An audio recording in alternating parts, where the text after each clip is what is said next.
Good day mga Lods, magandang sa ating lahat. At ito na nga mga Lods, nagbiyahe ako dito ako sa Pasig ngayon.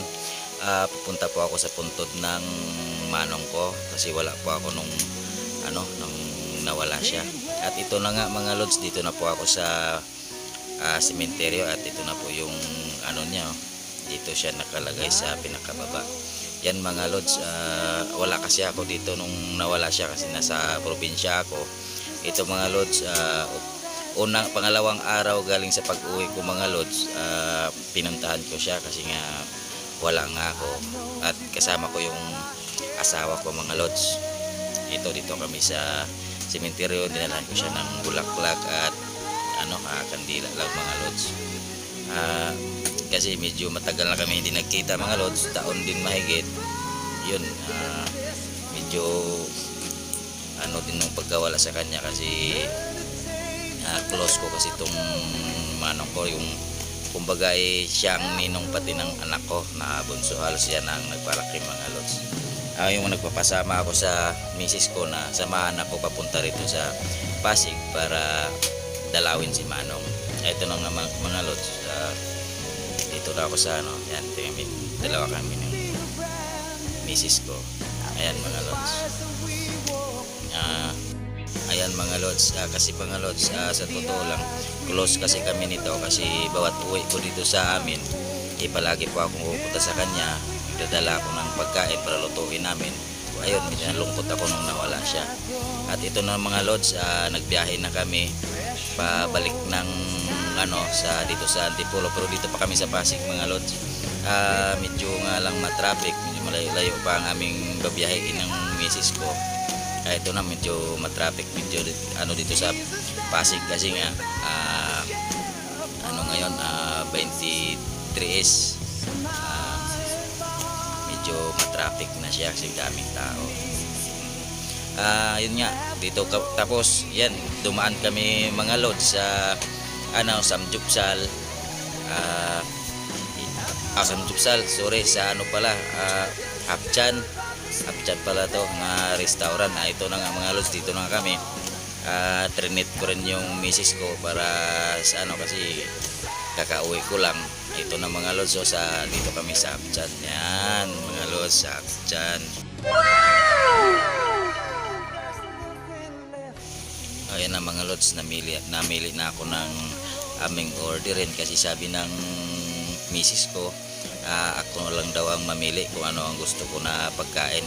Siyempre ang pipiliin natin dito Lods, mga Lods, kasi treat ko yung asawa ko ngayon kasi nga lang matagal ako bago makauwi. Inanuhan ko rin siya na siyempre medyo masarap para sa kanya. Ito na mga Lods, sinerving na namin ang namin. Ang in-order namin is beef broccoli flower, tapos sweet and sour pork, tapos yung fried rice na tapos may tatlong mga Lods, yung tatlong yung botche para panghimagas. Ito na nga mga Lods, umpisahan na natin sa pagkain. Tikman natin kung totoo ba talaga na sinasabi nila na masarap yung ng Hapchan. Pero yan, tingnan mo mga Lods, tingnan nyo yung dalawa lang kami dyan mga Lods. Tingnan natin kung kaya natin ubusin itong in-order namin kasi medyo marami-rami, lalo na itong fried rice mga Lods. Tapos yan, tatlong botche, tapos yan yung sweet sour and fork. Yun. Ito na mga Lods,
neste.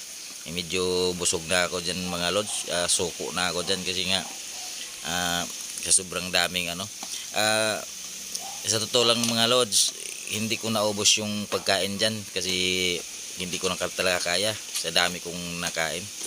Yung misis ko na lang ang hinintay na matapos siya sa pagkain kasi medyo mabagal ng misis ko kumain, si babae kasi iba talaga pag lalaki ang ako mabilis naman ako kumain. Ayan na nga, inintay ko nga yung misis ko na matapos siya para baka alis na kami, medyo malayo pa ang biyahe namin pagkatapos naman dito mga lods, pupunta pa kami ng bayan ng Antipolo kasi nga mamimili pa daw kami ng